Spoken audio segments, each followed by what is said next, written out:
Reality হাউসে যেগুলো আছে এখানে যেভাবে লেখা আছে বুঝতে পারবো না, গিয়ে চোখের সামনে থেকে যতটা সম্ভব এক্সপ্লোর করে নিই। ফার্স্টেই ঢুকিয়ে দেখছি এখানে প্রচুর গাছ রাখা আছে আর একটা মিউজিক বাজছে। পাশে ঘরগুলোর ভেতরেও কিছু করা আছে, খুব একটা ভিড় নেই, কিন্তু তাও ভেতরটা ঢুকে দেখতে হবে কি আছে, না ঢুকলে কি করে বুঝবো। আর পাশে যে গাছের আওয়াজটা হচ্ছিল সেটাতে একটু কৌতূহল হলো, সবাই এখানে দাঁড়িয়ে আছে, একটা সাউন্ড হচ্ছে, এটা কি কোনোভাবে কিছু কানেকশন আছে? তখন বললো এই প্রত্যেকটার সাথে একটা ওয়্যার কানেক্টেড আছে, যদি তোমার বডিতে ভাইব্রেশনের প্রবলেম থাকে তাহলে লেখা আছে তাদেরকে হাত দিতে না, তুমি এখানে যদি মাটিতে প্রেস করো তোমার একটা মিউজিক বাজছে। সো দ্যাটস ওয়াই এটার নাম রিয়েলিটি। দারুণ। আমি তো কিছু কিছু গাছগুলোতে একটু বেশি প্রেশার দিতে হবে, এগুলো সব আসল গাছ, প্লাস্টিক নয়। কিন্তু নিজের হাত থেকে না ছুলে হয়তো বিশ্বাস করতাম না যে সত্যি এটা কানেক্টেড।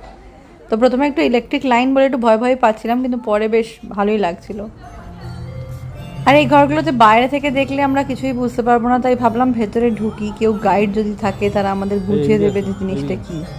এই রুমটাতে কোনো গাইড ছিল না, তো ফাইনালি আবার চলে এসেছি গাছের কাছে। আমি তো গাছের ওখান থেকে সরতেই চাইছি না, আমার মনে হচ্ছে পুরোটা গোল গোল করে ঘুরি, প্রত্যেকটা গাছের ডিফারেন্ট সাউন্ডটা কিভাবে কি হচ্ছে সেটা দেখি। আমি এটা বুঝতে পারছিলাম না যে গাছের পাতায় হাত দেবো আওয়াজ হবে, গাছের ফুলে হাত দিলে আওয়াজ হবে, গাছের ডালে হাত দিলে আওয়াজ হবে, না মাটিতে।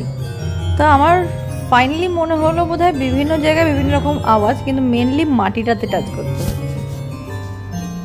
দারুণ।